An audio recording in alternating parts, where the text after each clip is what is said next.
아람 왕이요, 말과 병거와 많은 군사를 도단으로 보냈습니다. 그날 밤에 보냈어요.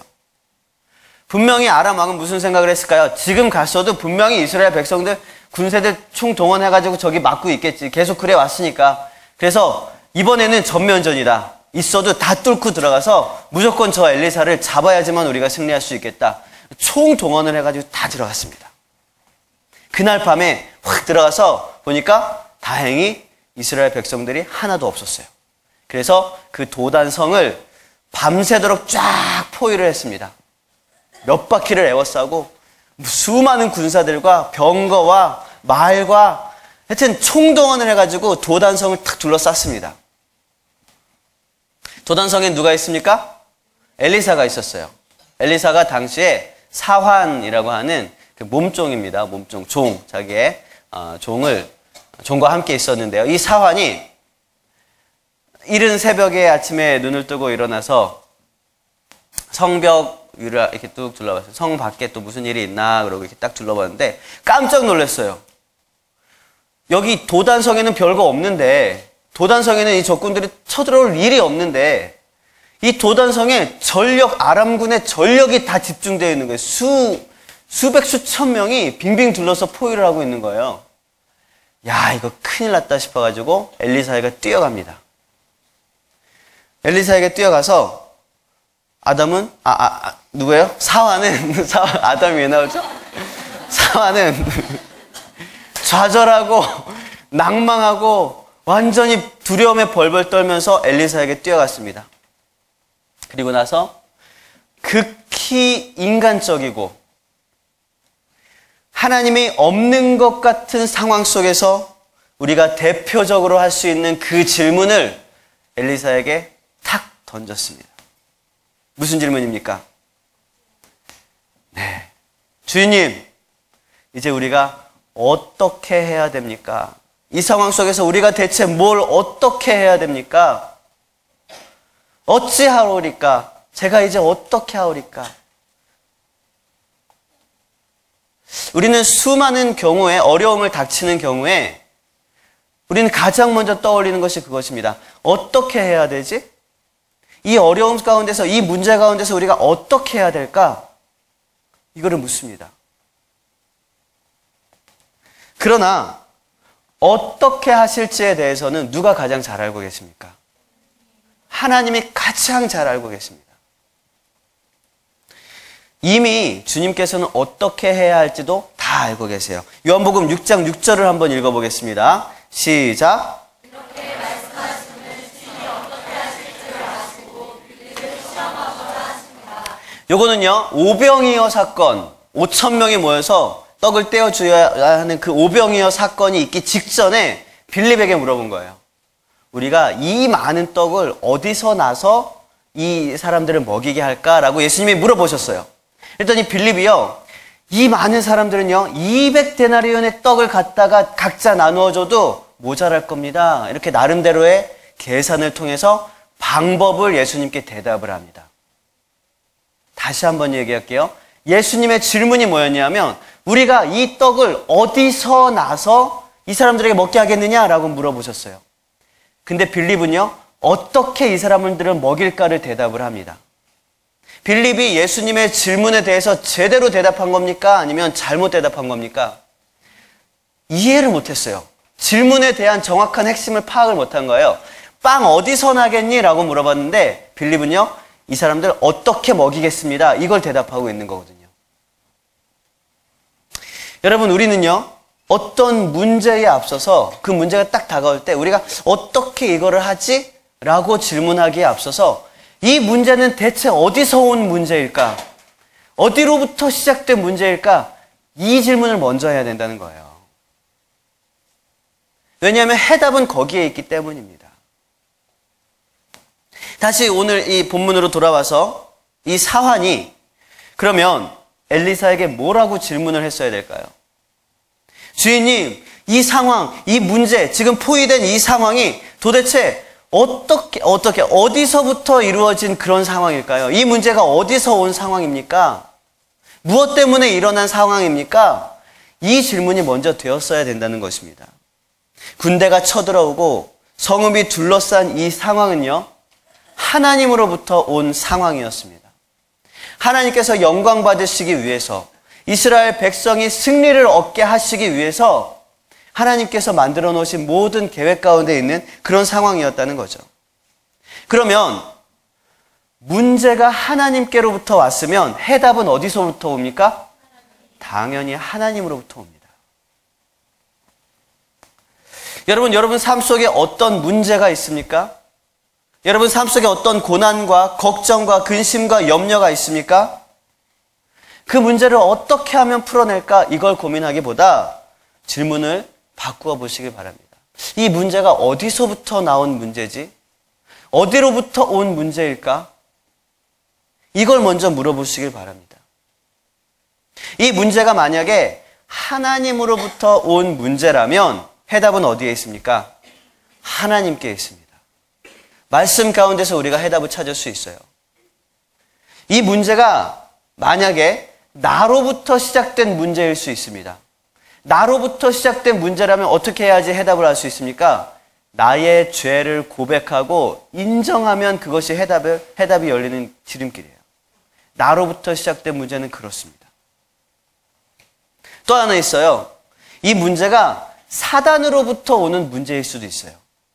사단으로부터 오는 문제일 경우에는 어떻게 해야 됩니까? 우리는 그것을 피하든지 하나님의 말씀으로 대적하든지 둘 중에 하나를 하면 돼요.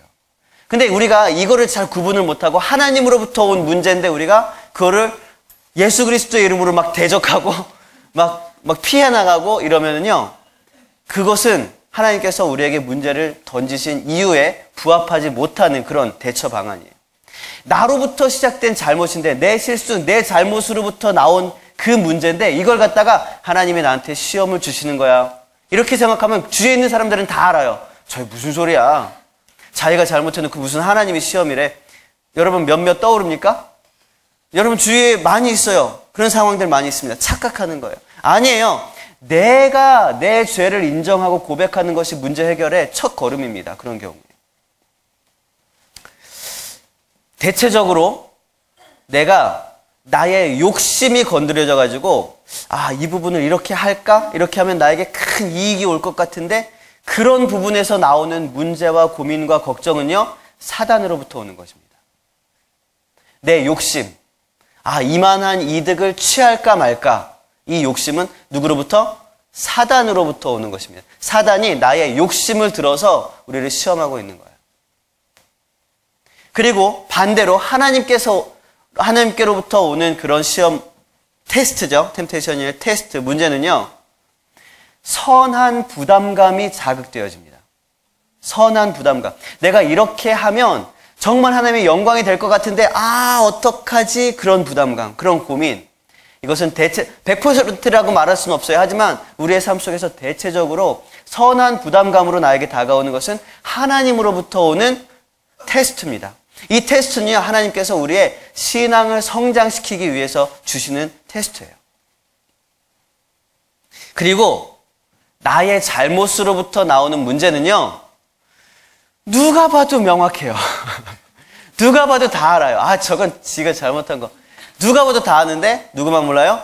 본인만 몰라요. 그러니까 이럴 때는 옆 사람 귀를 이렇게 옆 사람 말에 귀를 기울이면 이게 내 잘못이구나, 이걸 금방 깨달을 수 있어요. 객관적으로 나의 문제를 살펴보고, 이건 내 잘못이구나를 깨닫는 순간 나의 죄를 인정하고 고백하고 용서를 구하면 그게 모든 문제 해결의 실마리입니다. 모든 문제 해결의 실마리에 대해서 여러분 알겠습니까? 알겠죠? 다시 본문으로 돌아옵니다. 열왕기하 본문으로 돌아와서 엘리사는 어떻게 하자라는 대답 대신에 이렇게 대답합니다. 16절이요.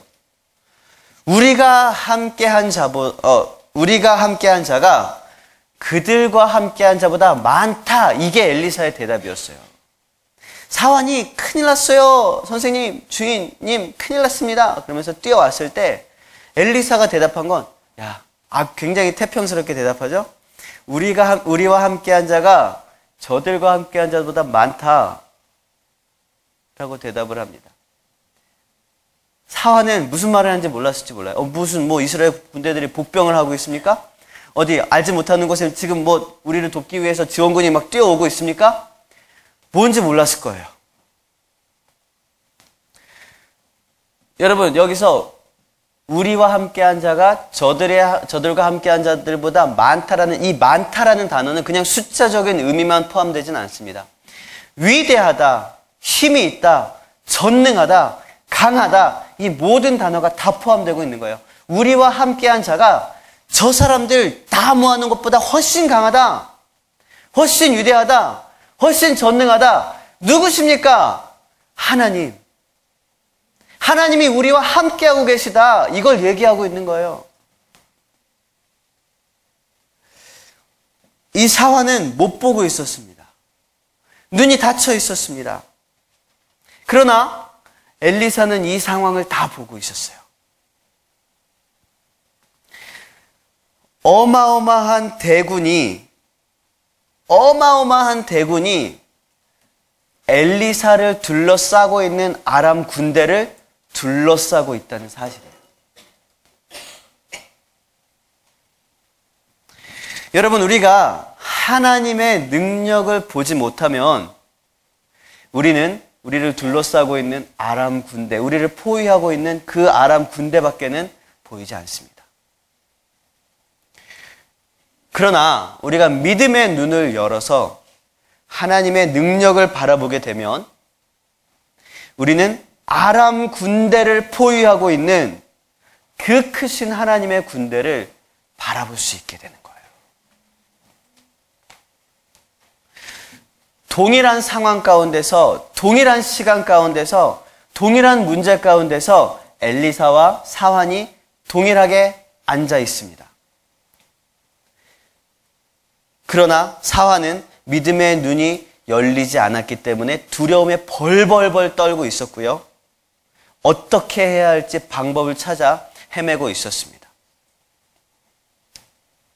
우리에게 필요한 것은 해결해야 할 방법을 빨리 찾고 어떻게 해야 될지 그거를 찾아 헤매는 것이 아닙니다. 우리에게 필요한 것은 이 모든 상황을 한순간에 뒤엎을 수 있는, 이 모든 상황의 뒤에 나타나고 있는 하나님의 능력, 하나님의 통치, 하나님의 권능을 바라볼 수 있는 눈을 여는 것입니다.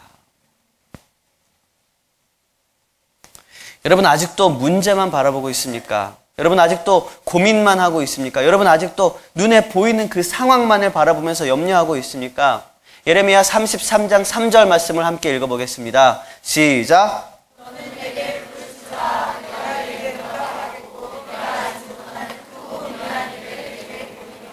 하나님께서는 말씀하시는 거예요. 네가 알지 못하는 크고 은밀한 일을 너에게 보이겠다. 네가 알지 못하는 크고 은밀한 일을 너에게 보여주면 그 문제는 더 이상 너에게 문제가 아니다. 그 상황은 너희가 극복하기 어려운 그런 문제 절대 아니라는 거죠. 여러분, 우리 앞에 있는 이 문제가 아니게 되어버린 거예요. 이 아람 군대가요, 밤새도록 뛰어와서 좀 이렇게 피곤할 거 아니에요? 좀 졸고 있을 수도 있고, 이렇게 다크서클도. 왜냐하면 그날 밤에 딱 명령하는 거예요. 아람 왕이 가자! 그래서 그날 밤에 와! 가가지고 쫙 둘러쌌어요. 그 다음에 새벽이 딱 된 거거든요. 얼마나 피곤하겠어요. 한두 명 이렇게 졸 수도 있고, 막 이렇게 창을 딱 들고는 있지만 굉장히 다크서클이 이렇게 내려오고 피곤할 거란 말이에요. 그 뒤에 하나님의 군대, 천군 천사가 딱 둘러싸고 있는 것을 엘리사와 이 사환이 딱 보게 되었을 때 오히려 아람 군대들이 얼마나 불쌍해 보였을까, 얼마나 불쌍해 보였을까 하는 거죠. 잠도 못 자고 쟤네들은 아유 참 피곤하겠다, 불쌍해 보이겠다. 그렇게 와도 딱 2명 있는데, 엘리사랑 사환 딱 2명 있는데 이것도 못 잡겠다, 아유 불쌍하다, 가면 또 혼나겠네.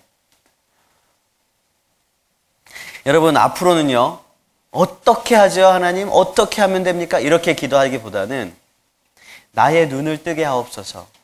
하나님, 이 상황 가운데서 하나님의 역사하심을 보게 하옵소서. 내게로부터 눈을 들어서 주를 보게 하옵소서. 나의 시선을 주님께 고정시킬 수 있도록 그렇게 기도하시길 바랍니다. 우리는 문제 앞에서 해결 방법을 찾는 것이 아니라 믿음의 눈을 떠야 하는 것입니다. 우리의 삶 속에는요, 죄와 사망의 모든 굴레들이 있습니다. 우리는 앞뒤 양옆을 보아도 완전히 갇혀버린 사자 굴 속의 다니엘과 같은 삶을 살아가고 있을 때가 얼마나 많은지 몰라요. 하지만 여러분, 사자 굴은 누구의 사자 굴입니까? 하나님의 사자 굴입니다. 하나님이 통치하는 곳이 사자 굴입니다. 그 모든 사자들은 하나님의 피조물입니다.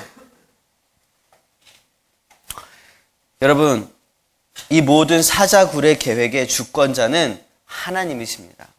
하나님의 영광을 위하여 하나님께서 예배해 놓으신 것입니다. 방법을 찾지 말고 믿음의 눈을 뜨시길 바랍니다. 이 모든 죄와 사망의 음침한 속임수, 세상의 가치관, 더러운 죄책감들, 상실감, 상처, 나사렛 예수 그리스도께서 이미 십자가의 보혈로 해결하신 것들입니다. 우리는 이제 더 이상 이런 죄책감에 사로잡힐 필요도, 억눌릴 필요도 없습니다. 여러 가지 아픔과 상처는 우리와 무관합니다. 예수 그리스도께서 우리의 모든 질고를 지시고 우리의 모든 슬픔을 당하셨다 하셨습니다. 우리는 모든 슬픔에서 이제 벗어나 이 사실을, 예수 그리스도의 십자가의 능력의 이 사실을 믿음의 눈을 뜨고 바라보아야 합니다. 우리가 이것들을 볼 수 있게 된다면 우리는 더 이상 그 죄에 얽매이고 죄에 눌려서 아둥바둥하면서 그렇게 살아가지 않아도 되어지게 됩니다. 하나님의 영광을 위해서, 무엇이 하나님께 기쁨이 될까를 위해서만 최선을 다해서 살아갈 수 있는 즐겁고 행복한 삶으로 살아갈 수 있는 거예요. 믿음의 눈을 뜨면. 믿음의 눈을 뜨고 있었던 엘리사에게 아람 군대가 쳐들어오지 못하는 건 아니었거든요. 엘리사는 믿음의 눈을 항상 뜨고 있었고 천군 천사와 항상 함께 있었는데 아람 군사들이 그래서 쳐들어오지 못했느냐? 그건 아니거든요. 포위하지 못한 건 아니거든요. 포위했거든요. 주님을 위해서 열심히 살고 있는 인생의 나날들 가운데 어느 날 아침 갑자기 삶의 어려움들로 인해서 포위될 수도 있다는 것입니다. 여러 가지 고난과 환난이 다가올 수도 있다는 것입니다. 도망갈 길이 전혀 없어 보이는 그런 문제들이 나타날 수도 있다는 것입니다. 그러나 우리는 그 무엇보다 믿음의 눈을 똑바로 뜨고 있을 때에 그렇게 닥쳐오는 모든 문제와 상황들이 더 이상 문제가 아니라 하나님이 역사하실 틀이 되어질 수 있다는 것입니다. 하나님의 역사가 되어질 수 있다는 거예요. 우리는 그 상황 통해서 하나님께서 역사하시는 것을 기대할 수 있게 되는 거예요. 우리에게 지금 보이지 않지만 지금 보이지 않는 그 크고 은밀한 일을 하나님 보여주십시오. 너는 내게 부르짖으라. 기도함으로써 우리는 그것을 보게 되어진다는 것입니다. 엘리사는요, 사환을 위해서 기도했습니다. 그러자 사환의 눈이 떠졌습니다. 그러자 사환이 본 것이 무엇입니까? 엘리사와 동일한 것, 아람 군대를 둘러싸고 있는 어마어마한 그 천군 천사가 모든 칼끝을 집중해서 아람 군사를 딱 하고 있는 것, 그것이 눈에 확 보인 거예요. 엘리사와 사환도 그게 이제 눈에 보인 거예요. 여러분, 사환은요, 더 이상 아람 군대가 두렵지 않았습니다. 사환은요, 더 이상 벌벌 떨거나 어떻게 하지 방법을 찾아 헤맬 필요가 없었습니다. 여러분, 얼마나 여유 있는 삶입니까? 얼마나 안전하고 얼마나 담대한 삶이 되겠습니까? 믿음의 눈을 뜨고 날마다 삶 속에서 나를 둘러싸고 있는 천군 만마의 하나님의 군대를 바라볼 수 있는 그런 능력의 삶을 살아가시길 바랍니다. 이미 승리하신 예수 그리스도의 그 십자가를 여러분들 날마다 붙드시길 바랍니다. 그렇게 되어질 때에 엘리사의 사환이 눈을 떴을 때 나타난 그것과 동일한 그 역사가 저와 여러분들의 삶 속에서 일어나게 될 것입니다. 여러분, 더 이상 죄에 얽매이는 삶이 아니라 하나님의 영광을 위해서 살아가시는 저와 여러분 되시길 바랍니다. 우리가 잊지 말고 우리가 항상 기억하고 인식해야 할 것은 그것입니다. 믿음의 눈을 뜬다는 의미가 무엇이냐? 하나님이 항상 나와 함께 하신다는 것을 알고 있다는 것입니다. 하나님이 나와 항상 함께하고 있다는 것을 믿음의 눈을 뜸으로써 알게 되는 거예요. 어떤 상황일지라도, 어떤 어려움과 어떤 고통과 어떤 걱정과 염려의 상황일지라도 매 순간 우리는 믿음의 눈을 뜨고 함께 하시는 그 하나님을 바라볼 수 있는 저와 여러분 되시길 주님의 이름으로 축원을 드립니다. 이 시간 함께 찬양하고 기도합시다.